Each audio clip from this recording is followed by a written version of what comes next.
नमस्ते दोस्तों। आज की ये स्पेशल रिपोर्ट सुनकर आपका दिल धड़क उठेगा, क्योंकि पिछले हफ्ते भारत में ऐसी घटनाएं हुईं जो राजनीति, सुरक्षा, खेल और विकास की कहानी को नया मोड़ दे रही हैं। कल्पना कीजिए, क्या होगा अगर एक चुनाव से पूरी महाराष्ट्र की सत्ता पलट जाए, या अगर ईरान की सड़कों पर जलते विरोध से हमारे भारतीय सुरक्षित कैसे निकल आएं, और क्या पाकिस्तान से आने वाले ड्रोन जम्मू कश्मीर को फिर से तनाव की आग में झोंक दें। क्या भारत की युवा क्रिकेट टीम विश्व कप में चमत्कार कर दिखाए। एयरलाइंस पर करोड़ों का जुर्माना क्यों, नई ट्रेनें कैसे बदल रही हैं आम आदमी की जिंदगी, और जम्मू कश्मीर में चल रही सुरक्षा की जंग क्या नया रूप ले रही है। ये सवाल आपके मन में उत्सुकता जगाएंगे और मैं आपको इनकी गहराई में ले चलूंगा। तो बंधे रहिए, क्योंकि ये सिर्फ खबरें नहीं बल्कि ऐसी कहानियां हैं जो हमें सोचने पर मजबूर करती हैं। चलिए शुरू करते हैं। पहली खबर से ही धमाका। महाराष्ट्र सिविक पोल्स और बीएमसी 2026 के नतीजे और राजनीतिक ड्रामा। दोस्तों, क्या आपने कभी सोचा कि एक शहर की चुनावी जंग पूरे राज्य की राजनीति को उलट-पुलट कर दे। पिछले हफ्ते 15-16 जनवरी को मुंबई बीएमसी और महाराष्ट्र के अन्य नगर निगम चुनावों के वोटिंग और काउंटिंग ने यही किया। महायुति गठबंधन, जिसमें बीजेपी और शिवसेना शिंदे गुट शामिल हैं, ने बड़ी जीत हासिल की। मुंबई में बीएमसी की 227 सीटों में से महायुति को करीब 150 से ज्यादा सीटें मिली, जबकि उद्धव ठाकरे की शिवसेना यूबीटी को सिर्फ 50-60 के आसपास। उद्धव ठाकरे ने इसे अजीब और धोखा करार दिया, कहते हुए कि वोटरों को गुमराह किया गया। शिंदे गुट के कॉर्पोरेटर्स की होटल मीटिंग्स ने पुराने राजनीतिक ड्रामे की याद दिला दी। याद है ना, 2022 का वो खेल। ये चुनाव मराठी अस्मिता, शहर की गवर्नेंस और विकास पर केंद्रित था। ग्राउंड से रिपोर्ट्स बताती हैं कि वोटरों ने ट्रैफिक, पानी और रोड्स जैसे मुद्दों पर वोट दिया। क्या ये जीत 2019 के लोकसभा चुनावों को प्रभावित करेगी या उद्धव का कमबैक होगा, ये देखना बाकी है। लेकिन फिलहाल मुंबई की सत्ता महायुति के हाथों में है और ये राजनीतिक थ्रिलर की तरह लगता है। अब दूसरी कहानी जो दिल को छू जाती है। ईरान में विरोध प्रदर्शनों से प्रभावित होकर भारतीयों की निकासी और वापसी। सोचिए, अगर आप विदेश में फंस जाएं और चारों तरफ हिंसा हो तो क्या होगा। पिछले हफ्ते ईरान में बड़े पैमाने पर विरोध प्रदर्शन चल रहे थे, जहां रिपोर्ट्स के मुताबिक 2500 से ज्यादा मौतें हो चुकी हैं। वहां पढ़ने वाले भारतीय छात्र और एक जहाज के 16 क्रू मेंबर्स फंसे थे।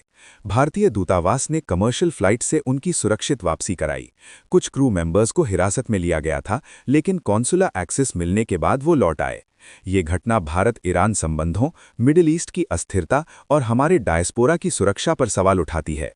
एक छात्र ने बताया, हम रात दिन डर में जी रहे थे, लेकिन एम्बेसी की मदद से घर पहुंचे। क्या ये विरोध ईरान की सरकार को गिरा देंगे, और भारत जैसे देश कैसे अपने नागरिकों को बचाते हैं। ये मानवीय कहानी हमें ग्लोबल टेंशन्स की याद दिलाती है और दिखाती है कि कैसे डिप्लोमैट हमारे हीरो बन जाते हैं। तीसरी खबर सुरक्षा की, जो रोंगटे खड़े कर देती है। जम्मू कश्मीर में पाकिस्तान संदिग्ध ड्रोन्स की कई दृश्यताएं। क्या आप कल्पना कर सकते हैं कि रात के अंधेरे में ड्रोन उड़ते हुए आपकी सीमा पर मंडराएं। पिछले हफ्ते सांबा जिले के रामगढ़ सेक्टर समेत 4 से ज्यादा जगहों पर ड्रोन्स देखे गए। सुरक्षा बलों ने अलर्ट जारी किया और पाकिस्तान पर शक किया गया। ये ड्रोन हथियार या जासूसी के लिए इस्तेमाल हो सकते हैं।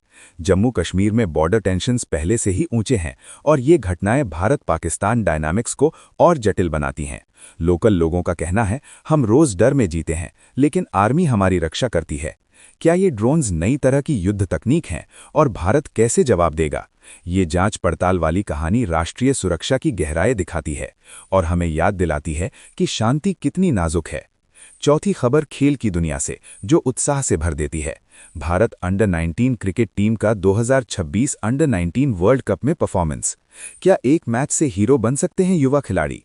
पिछले हफ्ते भारत U19 ने बांग्लादेश के खिलाफ थ्रिलिंग कमबैक जीत हासिल की, डीएलएस मेथड से 18 रनों से।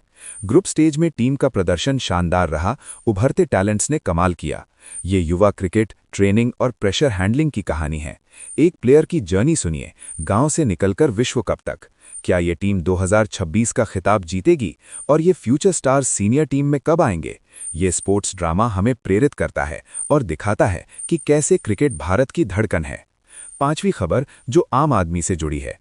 डीजीसीए का इंडिगो पर 22.2 करोड़ रुपए का जुर्माना फ्लाइट डिसरप्शंस के लिए। सोचिए, अगर आपकी फ्लाइट घंटों लेट हो और आप एयरपोर्ट पर फंसे रहें तो कैसा लगेगा। दिसंबर 2025 में इंडिगो की बड़ी डिसरप्शंस, क्रू ओवरस्ट्रेचिंग की वजह से डीजीसीए ने ये भारी पेनाल्टी लगाई। एविएशन सेफ्टी, पैसेंजर प्रॉब्लम्स और एयरलाइन की जवाबदेही पर फोकस। इंडिगो ने कहा, हम सुधार करेंगे, लेकिन पैसेंजर्स की शिकायतें जारी हैं। क्या ये जुर्माना इंडस्ट्री को बदलेगा? पोस्ट पैंडेमिक रिकवरी ने ऐसे इश्यूज क्यों? ये कंज्यूमर राइट्स की कहानी है, जो हमें बताती है कि उड़ान कितनी चुनौतीपूर्ण हो सकती है। छठी खबर विकास की, जो उम्मीद जगाती है। अमृत भारत एक्सप्रेस और वंदे भारत स्लीपर ट्रेन के डेवलपमेंट्स। क्या नई ट्रेनें आम आदमी की यात्रा को आसान कर सकती हैं? पिछले हफ्ते हावड़ा